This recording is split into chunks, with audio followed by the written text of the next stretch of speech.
Alright. Pokemon sizes are weird. They are fluid and kind of whatever they need to be at any given moment. This is despite there being a very concrete height and weight value for every single Pokemon. But don't worry about that. Here's a 7-year-old carrying the 232-pound Munchlax, and here's a Tentacruel the size of a building. Titan Pokemon and Totem Pokemon are kind of the exception to this fluidity, as they are well-established subcategories of outliers, specifically subcategorized because of their size. I'm a bit of a stickler for Pokemon sizes, to be honest, and when they aren't rendered correctly, especially in 3D, it is a genuine negative for me. It's why I believe that Pokemon Battle Revolution from 19 years ago still has the best 3D renditions of Pokemon ever, followed closely by New Pokemon Snap. And it's one of the many reasons why I think Pokemon Sword and Shield are the worst games in the entire franchise. A Pokemon size also doesn't always match the abilities they possess/don't possess. Famously, you can fly on the 1-foot tall Pidgey, but can't fly on the 4'11" Scyther. The anime, as I mentioned a moment ago, does play around with this size fluidity, especially early on, but it is nothing compared to the consistency in which it happens in the Pokemon Adventures manga. It happened in the previous book too, but it happened so much in this book, number 2, that I decided to make it the crux of this video. We'll still be running through the places where it diverts from quote-unquote standard Pokemon, like the last video, but I wanted to highlight just how absurd the size situation gets here. First though, quick thoughts on the book. The last book was very episodic, working off a sort of Pokemon of the Week format, very much like the episodic nature of the anime.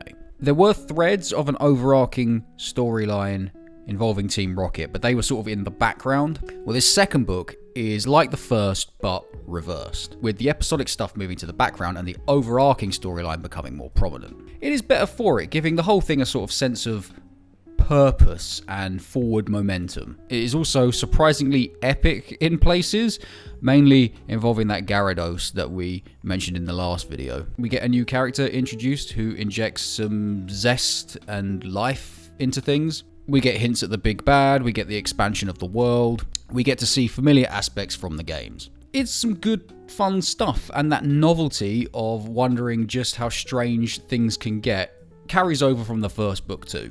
Yes, it's basic, it's uncomplicated, but you're not going into this expecting Tolkien, are you? So yeah, enjoyable for the strange take on Pokemon that it is. Okay, onto these Pokemon sizes. Let's start here. Look how big these 5 Pokemon are. Machamp, Graveler, Rhyhorn, Hitmonlee, and Tauros. These Team Rocket grunts are grown men and are closer to the camera, and yet these Pokemon dwarf them. Let's say these guys are the average global male height of 5'7.5". Side note, I looked up that fact for this video and that puts me above average height, which I simply cannot accept. So these guys are 5'7.5". Machamp is officially 5'3". Graveler is officially 3'3". Rhyhorn is also officially 3'3". Hitmonlee is officially 4'11", and Tauros is officially 4'7". For them to each be visible behind these men, they all need to be pushing at least 6 foot. The Graveler and the Rhyhorn are one thing, each gaining probably at least 3 feet. But this Tauros is flipping enormous. The top of his back is visible above the sound effect. This is like a 10-foot tall Tauros. This is terrifying. Graveler is an offender again here, this time alongside a Rhydon and a Marowak. These two kids are the same height as Red, as we can see here, who at this point in the story is officially 4'11". So we've got a Graveler gaining about 2.5 feet in height this time. Rhydon, who is already officially a big boy at 6'3", gaining a similar amount of height as Graveler. And Marowak, who is officially 3'3", looking like a 7 feet tall. This Marowak should be shorter than these two girls. Instead, it's looming over them like the Great Khali. Nidoking is our next offender. This is happening in the Safari Zone chapter, which the manga takes the opportunity to make a bunch of Jurassic Park references. So these Nidoking are sort of our dinosaur stand-ins. but Nidoking are 4'7". They should be shorter than Red here. From the angles we get, I would say they are at least 3 times the size they should be, but probably even more than that. Seriously, they must be pushing 15 feet tall. They're like buildings. And a little later we get some Victory Bell of similar size. A little less of an egregious increase as they're officially 5'7". The last one's a bit tricky.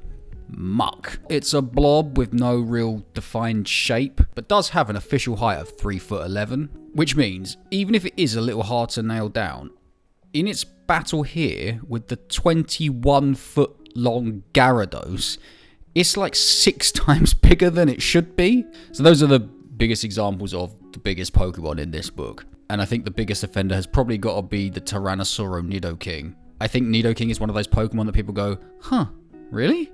When they find out how small it is. I think our man Marto, the illustrator here, was one of those people and was like, nah, Nidoking's massive and always has been. And I should say now that a gajillion Pokemon do show up in this, and the majority of them are on brand. It's just funny when they're not on brand. Speaking of which, let's have a look at where this book takes the established tone, tropes, norms, and setting of the Pokemon franchise and puts them in a blender. Green. The concept of a female main character may rightfully be standard now, but that wasn't the case when this was written. This book came out in 1997, and you couldn't select a female player character until Pokemon Crystal came out 3 years later. Misty was pretty much a main character in the anime, but she was based on a pre-established gym leader.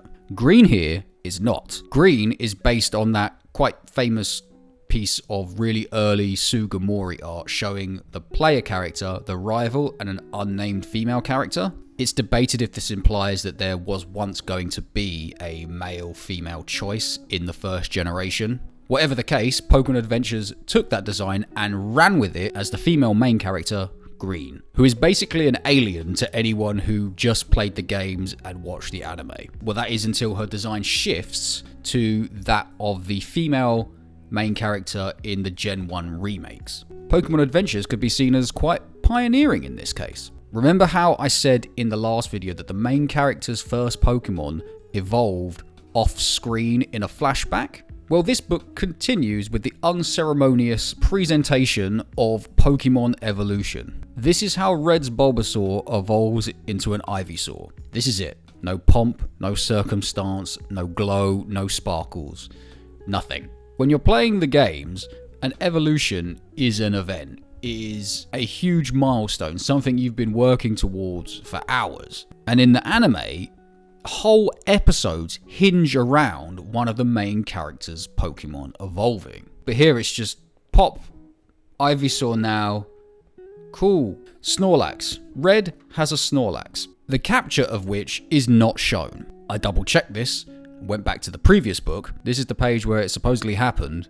But this is not a capture, because the actual capture must be off screen. This Snorlax goes on to be a hugely important part of Red's team, and it is captured off screen, in a similar manner to his acquisition of the Cascade badge. I mentioned in the video about the last book that by the end of it, Red only has one badge, the Boulder badge. Despite us having passed Cerulean and Vermilion cities, the places where he should have got his second and third badges. Well, book 2 seems to completely ignore that, and just says that Red has 2 badges. He has the Cascade badge, physically, despite us only seeing him get 1. And I'm not going crazy here. Again, I went back to check, and this is maybe where they should have shown him getting the Cascade badge, but they didn't. There's no mention of him getting the badge. He even loses to Misty. So he either spawned it into existence like an oracle in Forge mode, or he beat Misty off screen. And winning a badge off screen is about as far away from the Pokemon experience as you could possibly get. Blaine is a member of Team Rocket, and he created Mewtwo. This is mad, and along with Koga, now marks our second gym leader to be a member of Team Rocket.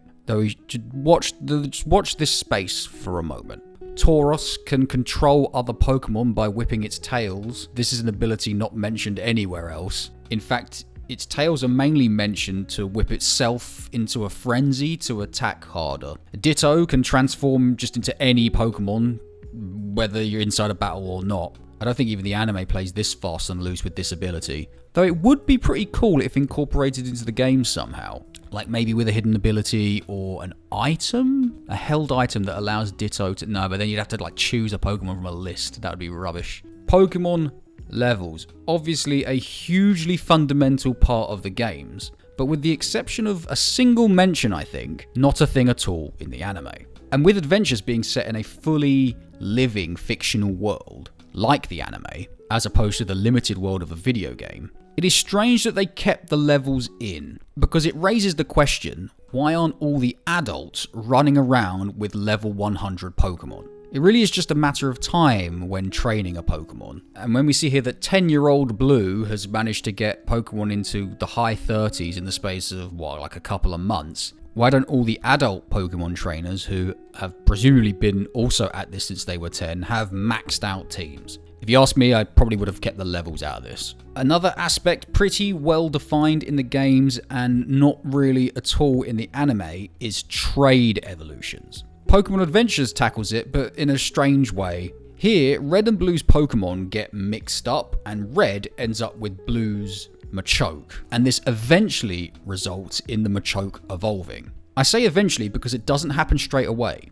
Red has the Machoke for a while, but then it evolves later. This is weird, one, because of the delay, and two, because it wasn't an official trade. Should this count? The anime did something similar with Misty's Politoed, I think, if that's right, with a trade evolution being triggered by the accidental exchange of Pokemon. And then trade evolutions aren't really approached at all until we get to like Shelmet and Carablast in Black and White. I think it's done like this here and with the Politoed in the anime, because the nature of a trade involves parting with a Pokemon a trainer has spent episodes and chapters building a relationship with. It wouldn't really work, and the classic trade back of the game simply for the evolution would kind of just undercut the whole thing and just seem silly when done in the world of the anime or manga. Erica, like Misty before her, is rich for some reason. We get an Eevee that can evolve into one of its original 3 evolutions, then change back into Eevee, and then change into a different evolution.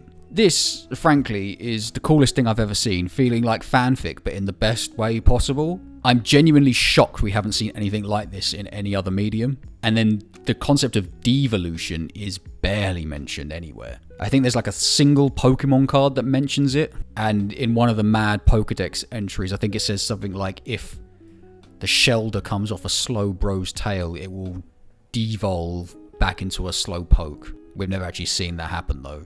Sabrina is a member of Team Rocket. That is 3 gym leaders who are bad guys now. Or is it?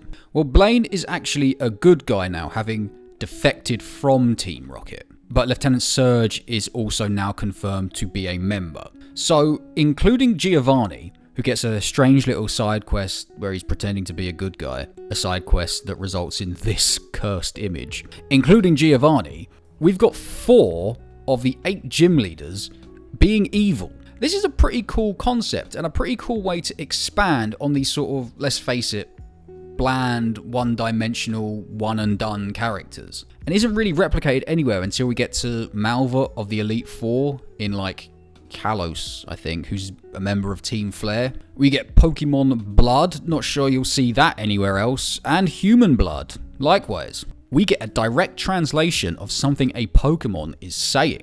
This is incredibly rare, and I don't think happens anywhere else other than that one episode of the anime where the hero's Pokemon end up stranded on that island. Real world animals being mentioned or straight up shown in Pokemon is something that should not be possible, but has happened. We've had elephants mentioned in Pokedex entries, we've seen some random fish, and here we have a shrew of some sort, not the sand, and a nondescript bird, all tied up ready to be eaten by a victory bell. This is something that the franchise as a whole has tried to distance itself from, so maybe me reading this book from 1997 here in 2025 makes it seem like it's an instance of it resurfacing when it isn't. But I thought I'd mention it nonetheless. If you thought book 1 got all the brutal on-screen deaths of Pokemon out of this series' system, you'd be wrong. Giovanni kills 2 Magmar by freezing them solid with his cloister and then shattering them apart. You can even see their dismembered bodies. This isn't quite as metal as that Arbok getting sliced in half, but I would say it's more wrong, eviler. Blue was just defending himself with his Charmeleon. Giovanni is ordering this instance of Pokemon murder. A rando Team Rocket Grunt has a Moltres in a HH ball, whatever that is. The ownership of a legendary Pokemon is a rare thing, reserved for important characters or big villains. Protagonists, not Rocket Grunt number 2. But I suppose that one background character had a Heatran that one time, so what am I talking about? And lastly, French. Breaking into another language kind of breaks your entire fictional world. If everyone is speaking one real-world language, doesn't have to be English, as long as it's all the same, you're fine. Because you could just say that they're not speaking English and they're just speaking whatever language is spoken in this fictional world and it's just being translated to us. But the moment you introduce a second real-world language, you have some problems. And you have to start assuming that they are speaking real-world English, which means Sabrina here is speaking real-world French, which means, sadly, France, not Kalos, France is a thing in the Pokemon world. I think this all illustrates the dangers of setting precedents, with broad things like the tropes of a franchise as a whole, and with more specific things like the sizes of Pokemon. Because when you don't adhere to those precedents, it is very noticeable. That is not entirely bad, but it does become funny in a way that's not entirely good. I mean, why even have official Pokemon sizes? Animals don't have official sizes. Having official sizes just pens you in for no reason, and gives geniuses like me something to say when you don't follow them. Hello, thanks a lot for getting to the end of the video. Like and subscribe. I'm having some second thoughts about this Pokemon Adventure series being 7 videos long. I think we might be beating a dead horse by the end of it. We'll definitely do at least one more because that's the end of the very initial arc of this story. The red, blue, green arc, call it that. Then the yellow arc starts from books 4 to 7. We'll see. Definitely going to do number 3 though. Next video is one on a proper book. I will see you then. Ta-ra.